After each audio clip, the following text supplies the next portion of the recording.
Episode 101 to 110। क्या बुद्धिमत्ता एक उपकरण है? प्रतिभागियों ने उसे एक परेशान अभिव्यक्ति के साथ घूर कर देखा। यह एक बहुत ही विशाल विषय था और इसके बारे में जानकारी ज्यादातर गुप्त रखी गई थी। उन्हें कोई पता नहीं था कि प्रश्न सामान्य ज्ञान पर आधारित होगा या नहीं, लेकिन सब कुछ अभी भी प्रश्न की कठिनाई के ग्रेडिंग पर निर्भर करता था। स्लाकोव्स द्वारा पृथ्वी को एक पीसफुल रेस होने के लिए क्या उपकरण प्रस्तुत किया गया था? गुस्ताव ने पूछा और अपनी सीट पर वापस चला गया। चटक चटक चटक। गुस्ताव द्वारा अपना प्रश्न पूछने के बाद हॉल फिर से शोरगुल वाला हो गया। ये वास्तव में कुछ ऐसा था जो आम जनता के लिए ज्ञात नहीं था, क्योंकि स्लाकोव्स के वंश से संबंधित इतिहास की किताबें बेहद दुर्लभ थीं। ये लगभग ऐसा था जैसे कि उस बारे में जानकारी छिपाई जा रही थी। स्क्रीन ने कठिनाई की गणना करना शुरू कर दिया। कुछ ही सेकंड में इसने कठिनाई प्रदर्शित की जो एक हाई स्कूल स्तर की कठिनाई थी। चटक चटक चटक। हॉल और भी शोरगुल वाला हो गया।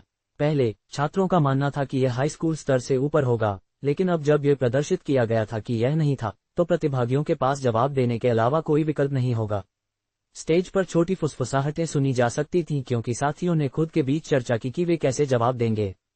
2 मिनट बीत जाने के बाद भी एक भी प्रतिभागी जवाब देने के लिए खड़ा नहीं हुआ।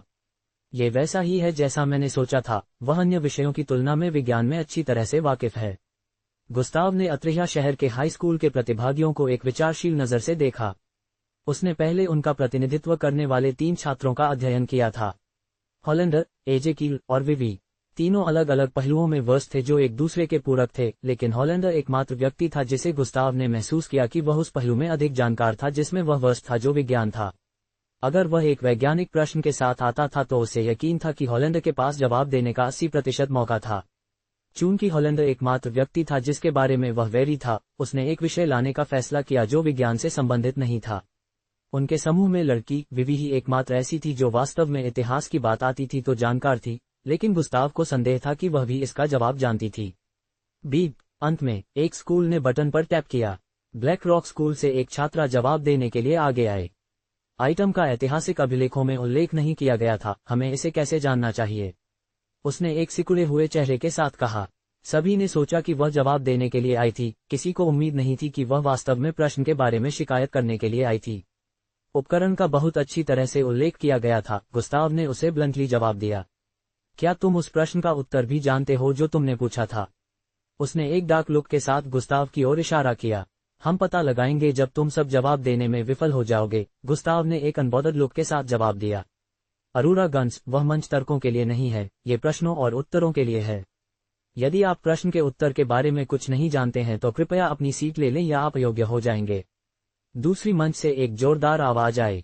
यह अत्रेया शहर के हाई स्कूल के उप प्रधानाचार्य थे। उसे एक चेतावनी देनी पड़ी क्योंकि वह गलत उद्देश्य के लिए मंच का उपयोग कर रही थी। अरोरा शर्मिंदगी की नजर के साथ अपनी सीट पर वापस चली गई। अब हर कोई एक और छात्र के मंच पर चलने और जवाब देने का इंतजार करने के लिए वापस चला गया। 10 सेकंड चुप्पी में बीत गए। एक और 30 सेकंड फिर से बीत गए और फिर भी कोई जवाब देने के लिए खड़ा नहीं हुआ। 1 मिनट बीत जाने के बाद अत्रेया शहर के हाई स्कूल की छात्रा ने उत्तर डिस्प्ले पैनल पर टैप किया और खड़ी हो गई। वह मंच के बीच में चली गई और बोलना शुरू कर दिया। स्लाकोव्स के वंश के इतिहास के अनुसार मनुष्यों ने सोचा कि वे हॉस्टाइल थे और खुद को डूम से बचाने के लिए एक कार्य में तोपखाने को बाहर भेजकर अनुचित रूप से कार्य किया। ऐतिहासिक अभिलेखों में यह भी निहित है कि एक आइटम को पृथ्वी को एक गिफ्ट के रूप में दिया गया था ताकि ये दिखाया जा सके कि वे एक पीसफुल रेस थे, लेकिन इस आइटम का उल्लेख नहीं किया गया था। उसने जारी रखने से पहले थोड़ी देर के लिए रुक गया। अर्थ हिस्ट्री के हमारे अवलोकन से पृथ्वी को एक भविष्यवाणी मशीन से संबंधित किसी चीज द्वारा संरक्षित किया गया प्रतीत होता है। इस विचार का कारण यह है कि जिस समय एक मीटियोर शावर को पृथ्वी पर बारिश करने के लिए कहा गया था, उस समय ह्यूमन लाइफ के प्रभावित होने वाले स्थानों को पहले ही खाली कर दिया गया था। उसने सर्टेनिटी की नजर से कहा। मुझे विश्वास है कि आइटम एक टेक्नोलॉजिकल डूम प्रेडिक्शन डिवाइस है। उसने इसके साथ निष्कर्ष निकाला। चटक चटक चटक। भीड़ से बातचीत करने वाली आवाजें सुनी जा सकती थीं। उन्होंने विवी के जवाब के सही होने की संभावना के बारे में बात की, जबकि परिणाम की प्रतीक्षा कर रहे थे। यहाँ तक कि दर्शकों को भी इतिहास की बात आती थी तो वे बहुत जानकार नहीं थे, इसलिए वे यह नहीं बता सकते थे कि जवाब सही था या नहीं। बीप। स्क्रीन ने अंत में कुछ ही सेकंड के बाद उसके जवाब की स्थिति प्रदर्शित की। सभी की हैरानी के लिए वह गलत थी। यहाँ मैं सोच रहा था कि वह वास्तव में जिस तरह से उसने शुरू किया था उसके साथ सही ढंग से जवाब दे सकती थी। क्या निराशा है, गुस्ताव ने आंतरिक रूप से कहा। भीड़ से चैटर फिर से बढ़ गया। चूंकि विवि भी गलत हो गई, मुझे संदेह है कि कोई भी छात्र इसे सही ढंग से प्राप्त कर सकता है। मुझे संदेह है कि यह गुस्ताव जिसने सवाल पूछा था वह इसका जवाब दे सकता है। भीड़, विशेष रूप से अत्रेया शहर के हाई स्कूल के छात्रों ने पहले ही विवि को इतिहास की देवी के रूप में देखा था, जिस तरह से उसने पहले उनसे संबंधित प्रश्नों का जवाब दिया था। अब जब वह जवाब देने में विफल रही तो उनका मानना था कि कोई और नहीं कर सकता। जिन प्रतिभागियों के पास विवि के जवाब के समान जवाब थे, वे एक डम्फाउंडेड लुक के साथ स्थिति में बने रहे। वे कुछ और नहीं सोच सकते थे जो इस प्रश्न का सही उत्तर होगा। बीप, हॉल में एक और बीप गूंज उठी। इसका मतलब था कि प्रश्न का उत्तर देने के लिए टाइमर खत्म हो गया था। अब जिस व्यक्ति ने प्रश्न रखा था उसे इसका उत्तर देना होगा क्योंकि अन्य प्रतिभागी ऐसा करने में विफल रहे। गुस्ताव जानता था कि वह मंच पर चला गया था। मैंने पूछा कि स्लाकोव्स द्वारा मानवता को क्या उपकरण प्रस्तुत किया गया था। यह एक बहुत ही सरल प्रश्न है, गुस्ताव ने बोलना शुरू कर दिया।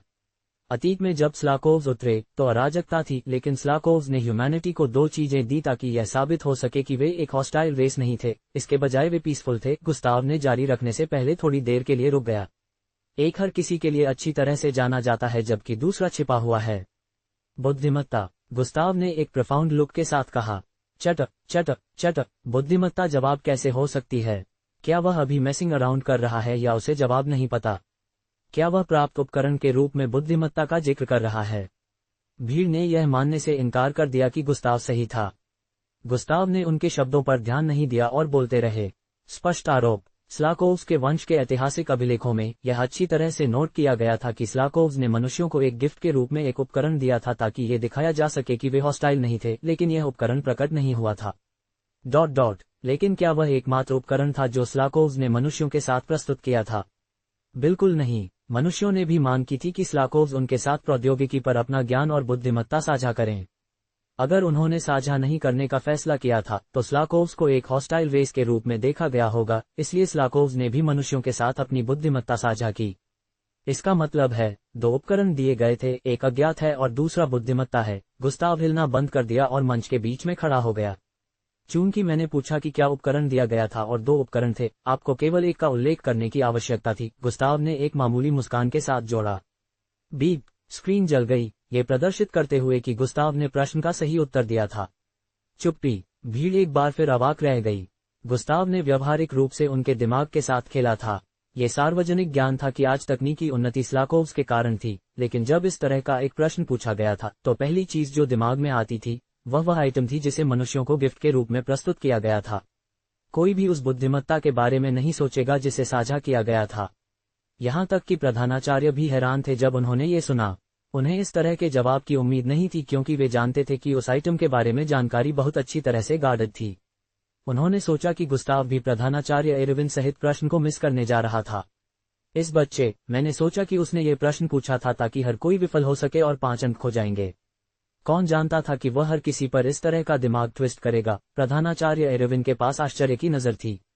उनकी सोच बाकी प्रधानाचार्यों के समान थी कि उन्होंने गुस्ताव से उस आइटम के बारे में कोई विचार होने की उम्मीद नहीं की थी। यहाँ तक कि अगर वह इसके बारे में जानता था तो वह इसका उल्लेख करने में सक्षम नहीं होगा क्योंकि जनता में आइटम का खुलासा करना एक अपराध था। ये हायर अप्स के बीच एक बहुत अच्छी तरह से गार्डेड सीक्रेट था। अगर गुस्ताव इसके बारे में जानता था और यहाँ इसका खुलासा करने का फैसला करता था तो उसे हिरासत में लिया जाएगा। गुस्ताव भीड़ को ऑफ फील कराने के बाद अपनी सीट पर वापस चला गया।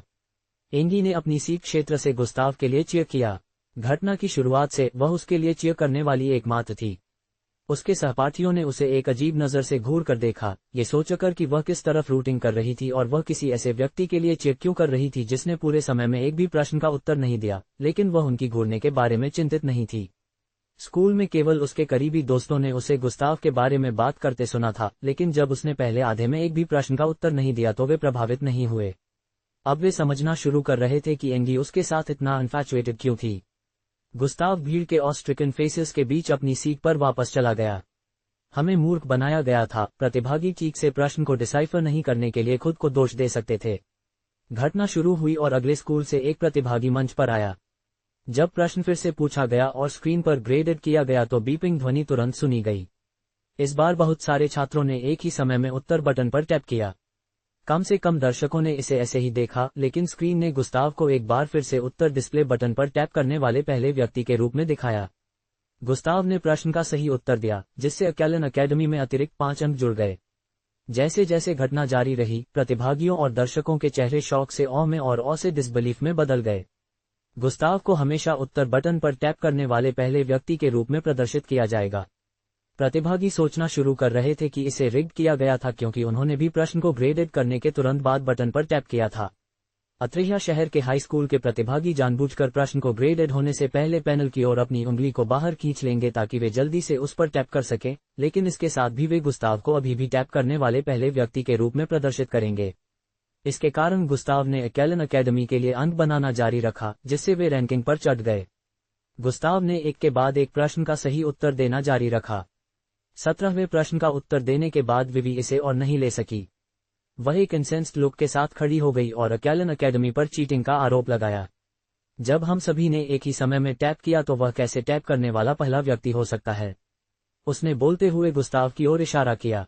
इसने घटना को परेशान किया और अत्रेया शहर के हाई स्कूल के प्रधानाचार्य को पोडियम पर इसे संबोधित करना पड़ा।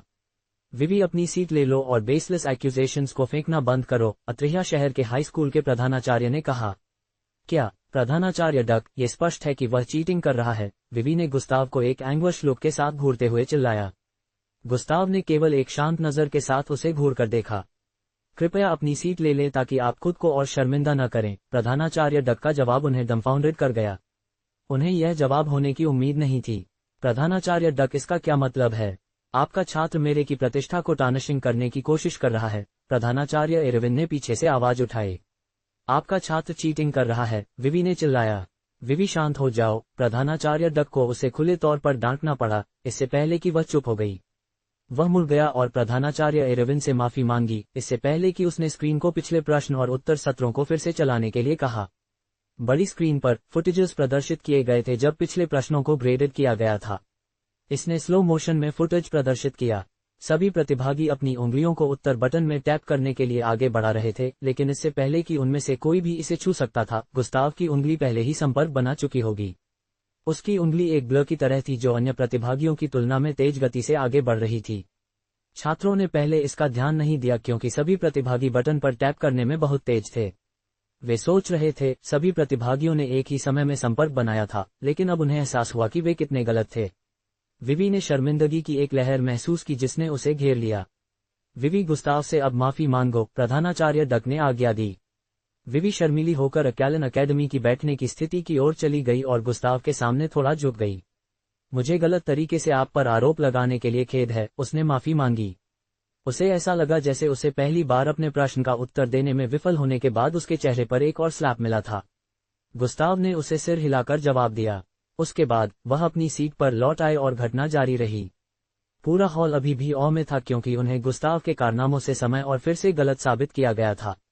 ये बच्चा, वह इतनी तेजी से कैसे चलने में सक्षम है? यहाँ तक कि प्रधानाचार्य एरविन भी औ में थे। साथ ही मंच पर हर दूसरे प्रतिभागी के पास गुस्ताव की तुलना में बेहतर रक्तरेखाएं होनी चाहिए थी, इसलिए यह प्रधानाचार्य के लिए सस्पिशियस के रूप में आया जब उसने देखा कि गुस्ताव गति में उनसे आगे निकल रहा था। शायद यह उसके कारण है। प्रधानाचार्य एरविन को याद आया कि गुस्ताव को मिस एमी से प्रशिक्षण मिल रहा था। यह अब एक रहस्य नहीं था कि गुस्ताव को मिस एमी से प्रशिक्षण मिल रहा था, लेकिन किसी को नहीं पता था कि गुस्ताव की ताकत में वृद्धि पूरी तरह से उससे नहीं आई थी। प्रधानाचार्य एरविन को लगा कि मिस एमी के साथ गुस्ताव का प्रशिक्षण एकमात्र संभावित स्पष्टीकरण था। भले ही एक एफ ग्रेड मिक्स्ड ब्लड को उन लोगों की तुलना में अधिक शक्तिशाली होने के लिए प्रशिक्षित करना असंभव माना जाता था जिनके पास उच्च ग्रेड थे। ये वह स्पष्टीकरण था जिसके साथ वह आया था, लेकिन इसका मतलब यह नहीं था कि गुस्ताव के प्रति उसका संदेह कम हो गया था। इसके बजाय वह जानता था कि वह इसके बारे में कुछ नहीं कर सकता। शायद उसने उसे केवल गति के पहलू में प्रशिक्षित किया। प्रधानाचार्य एरविन इस निष्कर्ष पर आया क्योंकि एक व्यक्ति के लिए केवल गति में प्रशिक्षित होना और उन लोगों की तुलना में तेज होना बहुत संभव था जो मजबूत माने जाते थे। प्रधानाचार्य एरविन के पास इस तरह का एक छोटा मॉन्स्टर था और उसने पहले आधे के दौरान उसे गुप्त रखने का फैसला किया। प्रधानाचार्य डक ने किनारे से कहा, हाँ, प्रधानाचार्य डक, मेरा इरादा नहीं था। वह केवल पहले आधे के लिए अपने विरोधियों का निरीक्षण करने और दूसरे आधे के दौरान सफलतापूर्वक उनसे निपटने के तरीके को जानने के लिए था। प्रधानाचार्य एरविन ने अकेलन अकेडमी को अच्छा दिखाने का अवसर नहीं छोड़ा। गुस्ताव के ट्रम्पेट्स को उड़ाना अब ऐसा करने का सबसे अच्छा तरीका था। तो वह एक सीक्रेट वेपन जैसा है और प्रधानाचार्य एरविन ने उसे अगले आधे तक अनलीश नहीं करने का फैसला किया। ब्लैक रॉक के प्रधानाचार्य ने आश्चर्य की नजर से किनारे से पूछा। हाँ, तुम ऐसा कह सकते हो, प्रधानाचार्य एरविन जवाब देते हुए हल्के से हंसे। एक सीक्रेट वेपन जिसकी मुझे बहुत लागत आई। प्रधानाचार्य एरविन एक ही समय में हार्टब्रोकन और जॉयफुल दोनों थे, लेकिन कम से कम वह इसके लायक है। आदान प्रदान कार्यक्रम शुरू हुआ और स्कूलों ने अपने प्रश्नों को पूछना जारी रखा, केवल उन्हें गुस्ताव द्वारा उत्तर दिया गया। हॉलैंडर ने अपनी स्थिति से गुस्ताव को घूर कर देखा और एक राई स्माइल के साथ अपना सिर हिलाया। मैं उससे हार गया हूँ। 1 घंटे बाद ज्ञान के आदान प्रदान की घटना समाप्त हो गई थी और परिणाम वर्तमान में ऊपर स्क्रीन पर दिखाए जा रहे थे।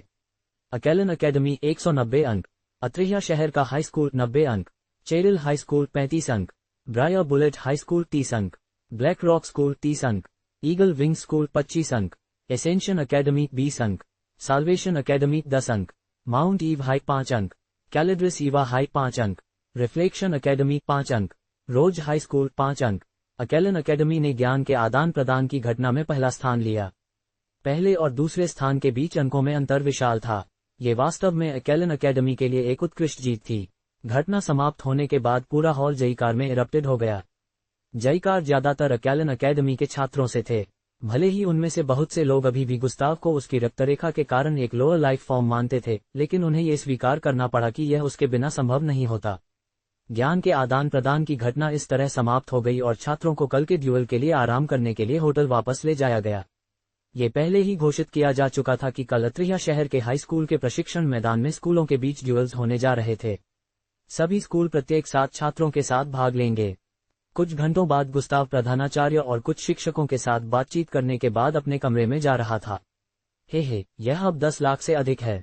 मुझे बस इसे गुना करने का एक तरीका खोजने की जरूरत है, गुस्ताव ने आंतरिक रूप से कहा, क्योंकि वह हॉलवे के पार चला गया था। उसने प्रधानाचार्य और शिक्षकों से मुआवजा प्राप्त करना समाप्त कर दिया था। ये वास्तव में उसके लिए एक भरपूर फसल थी। जैसे ही गुस्ताव हॉलवे से होकर गुजरा, उसने किसी को विपरीत दिशा से उसकी ओर जाते हुए देखा।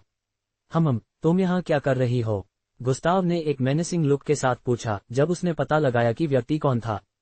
ये सफेद बालों वाली सुंदरता मतिल्डा के अलावा कोई नहीं था।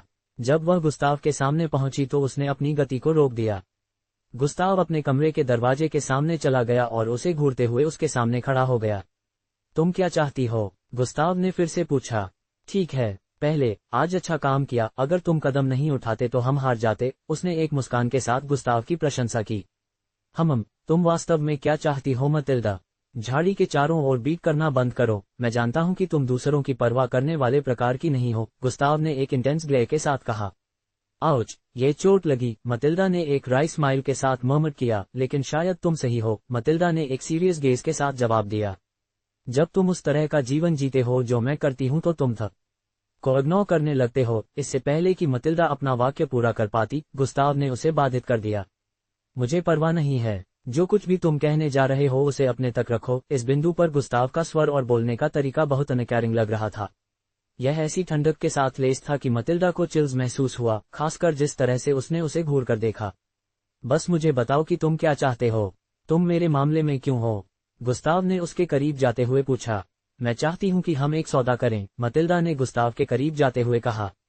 एक सौदा? काफी दिलचस्प लगता है, लेकिन तुम्हें क्या लगता है कि मैं पहले तुम्हारी मोटिव को जाने बिना तुम्हारे साथ एक सौदा करूंगा? गुस्ताव ने पूछा। मैं चाहती हूं कि हम एमबीओ प्रशिक्षण शिविर में आने के बाद एक साथ काम करें।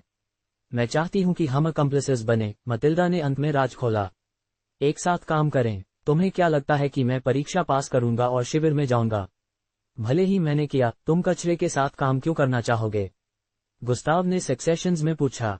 मुझे उम्मीद है कि तुम मुझे एक फूल के रूप में देखना बंद कर दोगे, क्योंकि तुम और मैं दोनों जानते हैं कि तुम अब कचरा नहीं हो, मतिल्डा ने एक सर्टेनिटी लुक के साथ कहा।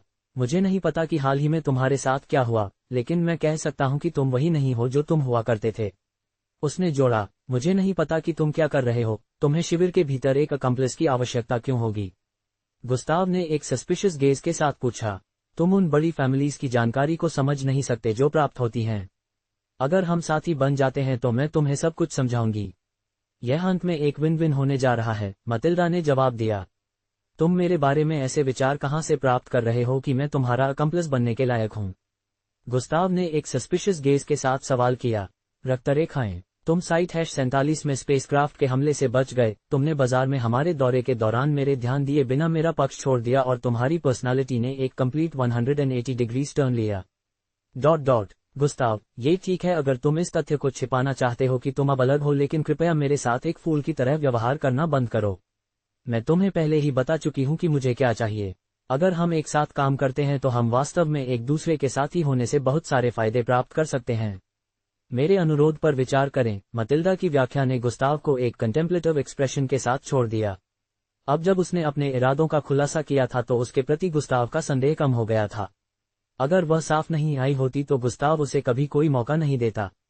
तो तुम चाहते हो कि हम एक दूसरे का उपयोग करें। तुम मेरी पीठ खुजलाओ और मैं तुम्हारी। म्यूचुअल गेम्स, क्या यही है? गुस्ताव ने कहा। मतिल्डा ने थोड़ा सिर हिलाया। इसलिए मैं तुम्हारे साथ एक सौदा करना चाहती हूँ ताकि तुम देख सको कि मैं इस बारे में कितनी सिंसियर हूँ, मतिल्डा ने समझाया। चलो कहीं बात करते हैं। गुस्ताव मुड़ गया और मतिल्डा के साथ होटल के भीतर एक सेक्लूडेड प्लेस के लिए चला गया। 1 घंटे बाद गुस्ताव अपने कमरे में अपनी बेड पर बैठा था। इस समय उसके 2 रूममेट्स ही अंदर थे, इसलिए कमरा शांत था। आज बहुत कुछ हुआ है लेकिन मुझे अभी भी उनसे बहुत सारे रिवॉर्ड्स मिले हैं, गुस्ताव ने आज की घटना के बारे में सोचा। दूसरी बार जब उसने एक्यालन अकेडमी का प्रतिनिधित्व नहीं करने का फैसला किया तो उसने अनजाने में एक छिपा हुआ खोज पूरा कर लिया। छिपा हुआ खोज पूरा हो गया। अपने प्रधानाचार्य के अनुरोधों से असहमत हो जाओ। पुरस्कार लेस देन जोड़ 10,000 XP greater than less than जोड़ 5 extra attributes points greater than. पहले जब गुस्ताव ने इसे देखा तो वह लगभग जोर से हंसा, ये सोचकर कि सिस्टम उसे इस तरह का खोज क्यों देगा। लेकिन जैसे ही वह प्रधानाचार्य और अन्य शिक्षकों की सभा को छोड़ रहा था, उसे एक और खोज मिली। नया खोज जारी किया गया है। स्कूल की घटना में अपने ज्ञान का प्रदर्शन करें। जब गुस्ताव ने पहली बार इस खोज को देखा तो उसने आंतरिक रूप से साई किया। क्या सिस्टम अब खुद का खंडन नहीं कर रहा है? ये वह विचार था जो गुस्ताव के दिमाग में आया था जब उसने पहली बार खोज को देखा था। ज्ञान के आदान प्रदान के बाद उसे एक और सिस्टम नोटिफिकेशन मिला कि खोज पूरा हो गया था। गुस्ताव तब से रिवॉर्ड्स की जांच करना चाहता था लेकिन उसे अब तक मौका नहीं मिला। खोज पूरा हो गया। स्कूल की घटना में अपने ज्ञान का प्रदर्शन करें।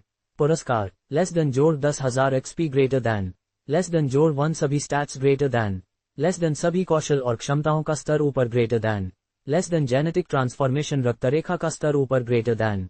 इसे देखकर वह संतुष्टि में सिर हिलाया और सिस्टम इंटरफेस को खोलने के लिए कहा। Host attributes, skills and abilities, bloodlines, quest, shop. जैसे ही इंटरफेस उसकी दृष्टि की रेखा में दिखाई दिया, उसने तुरंत होस्ट एट्रीब्यूट्स खोला। होस्ट एट्रीब्यूट्स, नाम गुस्ताव, स्तर 8, कक्षा XP 102501500, HP 1250, एनर्जी 98928010। एट्रीब्यूट्स, शक्ति 41, धारणा 41, मानसिक दृढ़ता 41, फुर्ती 41, गति 58, बहादुरी 41, बुद्धिमत्ता 41, आकर्षण 41, रक्षा 41, एट्रीब्यूट्स पॉइंट्स 40। गुस्ताव ने अपने स्टैट्स और XP में वृद्धि को नोट किया। उसने गति को छोड़कर एट्रीब्यूट्स में कुछ अंक जोड़ने का फैसला किया। शक्ति में 2 अंक जोड़ें। जोड़ 2 अंक शक्ति में जोड़े गए हैं। धारणा में 2 अंक जोड़ें। जोड़ 2 अंक धारणा में जोड़े गए हैं। मानसिक दृढ़ता में 2 अंक जोड़ें। जोड़ 2 अंक मानसिक दृढ़ता में जोड़े गए हैं। फुर्ती में 2 अंक जोड़ें। जोड़ 2 अंक फुर्ती में जोड़े गए हैं। बहादुरी में 2 अंक जोड़ें। जोड़ 2 अंक बहादुरी में जोड़े गए हैं। बुद्धिमत्ता में 2 अंक जोड़ें। जोड़ 2 अंक बुद्धिमत्ता में जोड़े गए हैं। आकर्षण में 2 अंक जोड़ें। जोड़ 2 अंक आकर्षण में जोड़े गए हैं। रक्षा में 2 अंक जोड़ें। जोड़ 2 अंक रक्षा में जोड़े गए हैं। गुस्ताव अभी भी होटल के अंदर भी अपने डेली टास्क्स को पूरा कर रहा था। होटल के भीतर वर्कआउट की सुविधाएं थीं जिसने उसके लिए अपने डेली टास्क को पूरा करना आसान बना दिया। गुस्ताव द्वारा अंकों को वितरित करने के बाद उसने होस्ट एट्रीब्यूट्स को बंद कर दिया और ब्लडलाइंस खोला। वह अपनी ब्लडलाइन अपग्रेड पर जांच करना चाहता था। ब्लडलाइंस, जेनेटिक ट्रांसफॉर्मेशन, रक्तरेखा ग्रेड C, रक्तरेखा से जुड़ी क्षमताएं लेस दैन आकार बदलने ग्रेटर दैन लेस दैन संयुक्त आंदोलन ग्रेटर दैन लेस दैन आकार हेरफेर ग्रेटर दैन।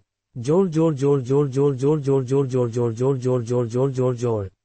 पशु ट्रांसफॉर्मेशन रक्तरेखा ग्रेड D, रक्तरेखा से जुड़ी क्षमताएं लेस दैन आंशिक mutated bull transformation greater than less than blood wolf transformation greater than less than सवारी near serpent transformation greater then.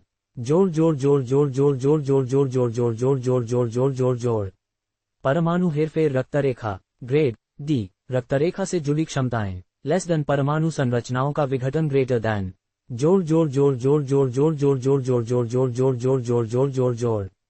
गुरुत्वाकर्षण ऊर्जा कंटेनर, ग्रेड बी। रक्तरेखा से जुड़ी क्षमताएं, लेस देन ऊर्जा किश्त ग्रेटर देन, लेस देन ऊर्जा निर्वहन ग्रेटर देन, लेस देन गुरुत्वाकर्षण असंतुलन ग्रेटर देन, लेस देन गुरुत्वाकर्षण क्षेत्र चार्ज ग्रेटर देन। गुस्ताव ने एक मुस्कान के साथ ब्लडलाइन पैनल को ध्यान से देखा। एक बी ग्रेड रक्तरेखा, एक सी ग्रेड रक्तरेखा और 2 डी ग्रेड रक्तरेखा। गुस्ताव अपनी सुधार की दर से संतुष्ट महसूस किया। भले ही उसने जितनी रक्तरेखाएं चुराना चाहता था उतनी नहीं चुराई थी, वह अभी भी इस राशि के साथ ठीक था और वह जानता था कि अब लोलिंग करना सबसे अच्छा कार्रवाई होगा, इसलिए उसने अभी के लिए अपने सहपाठियों से रक्तरेखाएं चुराने की कोशिश को टालने का फैसला किया था।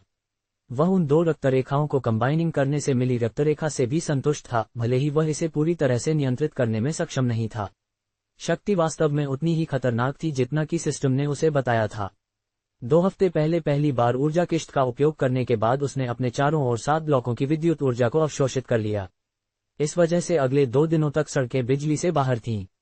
जब वह इसके साथ प्रयोग कर रहा था तो उसने देखा कि ऊर्जा उसके शरीर में अवशोषित नहीं हुई थी, इसके बजाय यह एक गुरुत्वाकर्षण बल में अवशोषित हो गई थी जो उसे घेरती थी। गुरुत्वाकर्षण उसके चारों ओर स्पेस को कोलैप्स करेगा और ऊर्जा को वहां स्टोर करेगा। यह उस पर निर्भर करेगा कि वह इसका उपयोग कैसे और किस लिए करना चाहता था। गुस्ताव ने पड़ोस के पीछे स्पार्स फॉरेस्ट रीजन में प्रयोग जारी रखा। उसने एबिलिटीज में से एक को आजमाने का फैसला किया और उसने ऊर्जा निर्वहन को चुना। जब उसने इसे सक्रिय किया तो एक सिस्टम नोटिफिकेशन उसकी दृष्टि की रेखा में पॉपअप हुआ। होस्ट कितनी ऊर्जा का निर्वहन करना चाहता है, लेकिन इससे पहले कि वह जवाब दे पाता, एक और नोटिफिकेशन पॉपअप हुआ। गुरुत्वाकर्षण क्षेत्र में संचित सभी ऊर्जा अब छुट्टी दी जाएगी। बूम! गुस्ताव के शरीर से इलेक्ट्रिक स्नेक्स के साथ लेस्ड रेडिश ऊर्जा की एक विशाल लहर ब्लास्ट हुई। Bang bang bang bang bang. आसपास के पेड़ अलग अलग ब्लास्ट हो गए क्योंकि ऊर्जा लहर ने उसके चारों ओर 300 फीट के रेडियस को इंसिनरेट कर दिया। यहां तक कि जमीन भी स्कॉच्ड थी। गुस्ताव कल्पना नहीं कर सकता था कि अगर लोग यहां घूम रहे होते तो क्या होता। तब से उसने फैसला किया था कि वह केवल आपात स्थितियों के मामलों में इस रक्तरेखा की एबिलिटी का उपयोग करेगा। फिर से आर्केड का दौरा करना। हालांकि गुस्ताव ने कहा था कि वह आपात स्थितियों के मामलों को छोड़कर रक्तरेखा का उपयोग नहीं करेगा, फिर भी ऐसे समय थे जब रक्तरेखा खुद से सक्रिय हो जाती थी। एक उदाहरण तब था जब उसने अपनी यात्रा के दौरान बॉर्डर को लगभग अवशोषित कर लिया था। उसे पहले संदेह था कि अगर गुरुत्वाकर्षण क्षेत्र भर गया तो ऊर्जा का एक हिस्सा उसके शरीर में अवशोषित हो जाएगा, लेकिन सिस्टम ने दिखाया था कि अगर गुरुत्वाकर्षण क्षेत्र भर गया तो यह बाकी ऊर्जा को अवशोषित कर लेगा। गुस्ताव हर दिन फॉरेस्ट एरिया में जाता था ताकि वह इस रक्तरेखा के अपने नियंत्रण को प्रशिक्षित करने की कोशिश कर सके, लेकिन इसके साथ भी वह इसे ठीक से नियंत्रित नहीं कर सका। उसने गणना की थी कि जब उसने प्रकाश के 2 ब्लॉकों को अवशोषित करने के बाद निर्वहन का उपयोग किया था तो उत्पन्न बल की मात्रा जंगली विद्युत धाराओं के साथ एक छोटे परमाणु इलेक्ट्रोमैग्नेटिक फोर्स के बराबर थी। इसने बहुत सारे कंपाउंडेड डिस्ट्रक्टिव फोर्स को पैक किया और वह बता सकता था कि एक ज़ूलू रैंक मिक्स ब्लड अगर उसने उनके सामने अनलीश करने का फैसला किया तो उसे तुरंत ब्लास्ट कर दिया जाएगा। अभी उसका गुरुत्वाकर्षण क्षेत्र फिर से भर गया था। ऊर्जा हमेशा उसे घेरती थी और उसके अलावा किसी और को महसूस नहीं किया जा सकता था। दूसरे शब्दों में, गुस्ताव अभी एक चलने वाले बम जैसा था। मुझे अभी के लिए चीजों को गुप्त रखने की जरूरत है, मैं हाल ही में खुद पर बहुत ध्यान आकर्षित कर रहा हूं, गुस्ताव ने आंतरिक रूप से कहा। लेकिन आज तक हुई हर घटना को याद करने के बाद उसे एहसास हुआ कि बहुत सी चीजें थीं जो वह लोकी नहीं कर सकता था। हालांकि वह अपने कुछ कार्यों को बेहतर ढंग से कर सकता था, अगर वह स्पॉटलाइट के तहत नहीं होता तो वह कुछ चीजों को नहीं खींच पाता। अब जब उसके पास एक सी ग्रेड रक्तरेखा थी तो उसने एमबीओ में शामिल होने के लिए सभी आवश्यकताओं को पूरा कर लिया था। एकमात्र मुद्दा एक अच्छा स्पष्टीकरण के साथ आ रहा था कि वह एफ ग्रेड के नीचे होने के बजाय सी ग्रेड क्यों था। गुस्ताव ने संभावित भविष्य की घटनाओं के लिए अपने दिमाग में अन्य योजनाओं और ड्राफ्ट्स को आना शुरू कर दिया। इस समय पहले से ही शाम के 7 बज रहे थे। गुस्ताव को याद आया कि उसे कुछ खेल खेलने के लिए 238वें तल पर एंगी से मिलना था। वह खड़ा हुआ और कमरे से बाहर चला गया। उसे उस मंजिल पर पहुंचने में लगभग 5 मिनट लगे जहां बहुत सारे छात्र आर्केड गेम्स खेलने जाते थे। प्रवेश करने पर गुस्ताव की दृष्टि का स्वागत ग्लिटरिंग लाइट्स और लोगों की भीड़ ने किया जो आगे और पीछे जा रही थी। जगह एक पूरे आउटडोर पार्क जितनी बड़ी थी। विभिन्न प्रकार के गैजेट्स को अलग अलग स्पॉट्स पर देखा जा सकता था।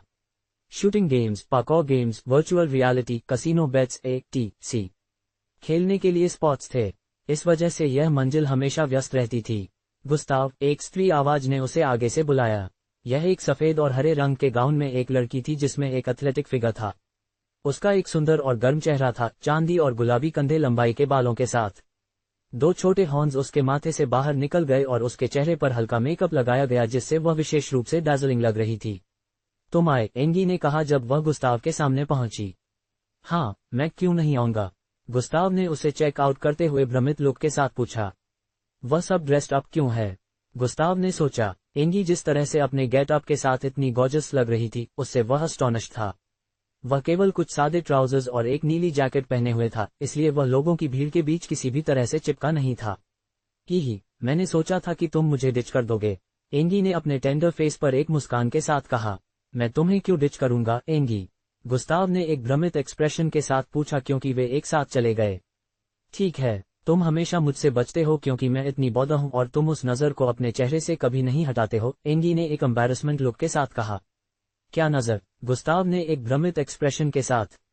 मुझ पर ध्यान मत दो, हम आज रात क्या खेल खेल रहे हैं? उसने जल्दी से विषय बदल दिया। गुस्ताव ने जवाब देने से पहले एक सस्पिशियस लुक के साथ किनारे से उसे घूर कर देखा। चलो पहले स्पेसक्राफ्ट सिम्युलेटर पर चलते हैं। मुझे पता था कि तुम वही चुनोगे, एंगी ने एक मुस्कान के साथ कहा। मेरे दोस्त हमारा इंतजार कर रहे हैं, उसने जोड़ा। दोस्त? गुस्ताव ने एक सरप्राइज लुक के साथ कहा। हाँ, वे तुमसे मिलना चाहते थे, एंगी ने एक ग्लीफुल एक्सप्रेशन के साथ जवाब दिया। जब दोस्त शब्द का उल्लेख किया गया तो गुस्ताव अभी भी असहज महसूस करता था, लेकिन चूंकि यह एंगी थी, उसने इसके बारे में ज्यादा नहीं सोचा। वे तब तक चलते रहे जब तक वे मंजिल के बीच के आसपास कहीं नहीं पहुंचे। यहाँ के आसपास अलग अलग स्क्रीन थे जो अंतरिक्ष में स्पेसक्राफ्ट से लड़ते हुए दिखाए गए थे। कई बैटल रिंग्स थे जहां एक हेलमेट वाले लोग अपने सिर पर एक कुर्सी पर बैठे थे। वे हिल नहीं रहे थे लेकिन उनके दिमाग इस समय काम कर रहे थे। आर्केड का ये हिस्सा वह था जहां वीआर गेम्स खेले गए थे। अरियाना, एले, एंगी ने दो लड़कियों को बुलाया जो वर्तमान में एक सर्कल पर कब्जा कर रही थीं। एंगी, दोनों लड़कियों ने एक ही समय में बुलाया और एंगी से आगे मिलने के लिए चली गईं। अरियाना चेरी रेड लिप्स के साथ ब्रूनेट थी जबकि एले के पास हरे छोटे बाल थे और एक मैच्योर्ड लुकिंग फेस था। दोनों अच्छी लग रही थीं। क्या लिम अभी भी उस आदमी के साथ है? एंगी ने पूछा जब वह उनके सामने पहुंची। हाँ, वह थोड़ा हराना मुश्किल साबित हो रहा है। लड़कियों ने पीछे सर्कल और ऊपर स्क्रीन पर देखने के लिए मुड़ गईं। सर्कल के भीतर दो अन्य लोग वर्तमान में अपने सिर पर हेलमेट्स के साथ एक पायलट लाइक चेयर पर बैठे थे। एक महिला थी जबकि दूसरा एक पुरुष था। वे वर्तमान में अपने स्पेसक्राफ्ट के साथ एक दूसरे के खिलाफ जा रहे खेल के अंदर थे। ऊपर की स्क्रीन पर दो बड़े युद्ध स्पेसक्राफ्ट्स ने स्पेस के पार वीज किया, एक दूसरे पर इंटेंसली लेजर बीम्स की शूटिंग की। जिस तरह से वे फ्लूइडली चले गए, उसके कारण दूसरे को हिट करना मुश्किल था। एक पिंकिश और रेड था जबकि दूसरा फुल ब्लैक था। पूर्व को उनके दोस्त द्वारा पायलटेड किया जा रहा था जबकि बाद को उस आदमी द्वारा पायलटेड किया जा रहा था। एंगी के दोस्तों से मिलना। ये स्पष्ट था कि वे दोनों कुशल थे। दो लड़कियों ने एंगी के पीछे हैंडसम ब्लॉन्ड हेयर मेल को देखा। एंगी, क्या वह? एले ने एक अस्टोनिश्ड लुक के साथ आवाज उठाई। गुस्ताव, अरियाना ने उत्साह के साथ चिल्लाया और उसकी ओर चली गई। वह गुस्ताव के सामने पहुंची और अपने दोनों हाथों से उसके दाहिने हाथ को पकड़ लिया। उसने बोलते हुए एक उत्साहित एक्सप्रेशन के साथ उन्हें ऊपर रखा। गुस्ताव, मैं एक फैन हूं। जिस तरह से उसने उसे पकड़ा था उससे गुस्ताव हैरान था। एक और बात यह थी कि उसका हाथ वर्तमान में उसके पर्की बूब्स पर आराम कर रहा था। गुस्ताव को नहीं पता था कि यह जानबूझकर या अवचेतन रूप से किया गया था। तुम्हारे पियर्स के बीच लगभग हर चीज पर तुम्हारा ज्ञान किसी से पीछे नहीं है और मैं अभी भी डिसबिलीफ में हूँ। मुझे ये जानकर भी झटका लगा है कि तुम हमारे सबसे अच्छे दोस्त को डेट कर रहे हो। चलो सब दोस्त बनो कृपया, उसने एक मुस्कान के साथ भीख मांगी। गुस्ताव अभी भी शब्दों से कम था, इसलिए उसने उस हिस्से को नहीं सुना जहां अरियाना ने अपने सबसे अच्छे दोस्त को डेट करने का उल्लेख किया था। ओई, तुम क्या कह रही हो? तुम उसे डरा दोगे? एले ने अरियाना के सिर पर पीछे से थप्पड़ मारा जिससे उसने गुस्ताव के हाथ को गिरा दिया। नरमी और स्क्वशीनेस की भावना उसकी हथेली को छोड़ गई जब वह उसके सीने से अलग हो गया। गुस्ताव, बस उसे अनदेखा करो, हमें खुशी है कि तुम यहाँ हो, एले ने एक मुस्कान के साथ कहा। हे, चलो क्यों मुझे एक थप्पड़ मिला? अरियाना ने एक ग्लेयर और पाउट के साथ कहा। क्योंकि तुम मुझे क्रीपिंग आउट कर रहे हो, एले ने अरियाना को वापस ग्लेयर किया। एंगी का चेहरा पहले से ही उनके पीछे शर्मिंदगी से लाल हो रहा था क्योंकि उसने गुस्ताव के चेहरे को ओकेजनली घूर कर देखा। दाटिंग, उसका दिमाग एक और रेल में चला गया क्योंकि उसके चेहरे पर रेडनेस तेज हो गया। ये लगभग ऐसा था जैसे उसके सिर से जल्द ही धुआं रफ्त होने वाला था। क्या एक मजेदार गुच्छा है। वे बुरे नहीं लगते हैं, गुस्ताव ने आंतरिक रूप से कहा जबकि झगड़ती लड़कियों को ध्यान से देख रहा था। वह मुझे क्रीप्ड आउट नहीं लगता, अरियाना ने अपने बचाव में कहा। ठीक है, एले जवाब देने वाली थी जब उसे गुस्ताव के बयान से बाधित किया गया था। ये खत्म हो रहा है, गुस्ताव ने स्क्रीन को घूरते हुए कहा। खत्म हो रहा है। दोनों लड़कियों ने गुस्ताव की दृष्टि की रेखा का पालन करते हुए आवाज उठाई। उन्होंने स्क्रीन को भी घूर कर देखा और देखा कि लड़ाई अभी भी चल रही थी। वह जीत गई है, गुस्ताव ने एक निश्चित लुक के साथ कहा। लड़कियों ने भ्रम की नजर से स्क्रीन को घूर कर देखा। वे कोई भी संकेत नहीं देख सकते थे कि उनका दोस्त जीत रहा था, लेकिन अगले कुछ सेकंड में उनकी आंखें चौड़ी हो गईं। 2 वर्म होल्स अचानक कहीं से भी दिखाई दिए, जबकि पिंकिश स्पेसक्राफ्ट को ब्लैक द्वारा पीछा किया जा रहा था। इस तथ्य के कारण कि वर्महोल अभी भी पावर इकट्ठा कर रहा था, जब ये सिर्फ दिखाई दिया तो इसका पुल पिंकिश स्पेसक्राफ्ट को जगह में रखने के लिए पर्याप्त शक्तिशाली नहीं था। इसने पिंकिश स्पेसक्राफ्ट को अपने एओई से बाहर निकलने की गति दी, लेकिन ब्लैक स्पेसक्राफ्ट के लिए पीछे नहीं कहा जा सकता था। ब्लैक स्पेसक्राफ्ट को दोनों वर्महोल्स के गुरुत्वाकर्षण बल द्वारा बाएं और दाएं खींचा जा रहा था, जिससे इसे थोड़ी देर के लिए हिलने से रोका जा रहा था। पिंकिश स्पेसक्राफ्ट ने अचानक 180 डिग्री टर्न किया और ब्लैक स्पेसक्राफ्ट की ओर एक बड़े पिलर लाइक लेजर बीम को शूट आउट किया। ट्रूइन लेजर बीम ने स्पेसक्राफ्ट को छेद दिया। बूम, स्पेसक्राफ्ट स्मिदरीन्स में एक्सप्लोडेड हो गया। प्लेयर लिम विन्स। हाहा, लिम जीत गई, अरियाना ने एक ग्लीफुली आवाज उठाई। एंगी ने ये सुनकर अपनी कल्पना से बाहर लाया गया था। लानत है, मैं कैसे हार सकता हूँ। चलो फिर से चलते हैं। जिस लड़के को अभी अभी खो दिया था, उसने अपने हेलमेट को खींच लिया और आवाज उठाई। एक और सुंदर चेहरा सामने आया जब दूसरी लड़की ने अपने सिर पर हेलमेट हटा दिया। यह एक हल्का टैन लाल बालों वाली सुंदरता थी। हेलमेट हटाने से पहले ही उसके शरीर का आकार आकर्षक लग रहा था। अब जब उसने किया तो इसने उसके आकर्षण को और बढ़ा दिया। एक बार एक लूजर हमेशा एक लूजर। तुमने मुझे पाने का मौका खो दिया है, निकल जाओ, लड़की ने एक फियर्स ग्लेयर के साथ कहा।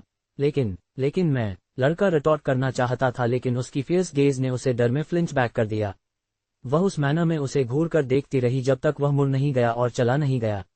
वाह, लिम फिर से उस पर है, अरियाना ने एक लाइट लाफ्टर के बर्स्ट के साथ कहा। लिम अरियाना, एले और एंगी को घूरने के लिए मुड़ गई। वह हारने के लिए बाध्य था और वैसे भी मेरे पास एक लूजर के साथ बाहर जाने का कोई रास्ता नहीं है, लिम ने कहा। ओह क्या वह, उसने गुस्ताव को पीछे देखा। लड़कियों ने देखा कि वह गुस्ताव को घूर रही थी और मुस्कुराईं। हाँ वह गुस्ताव है, अरियाना ने एक डिलाइटेड लुक के साथ कहा।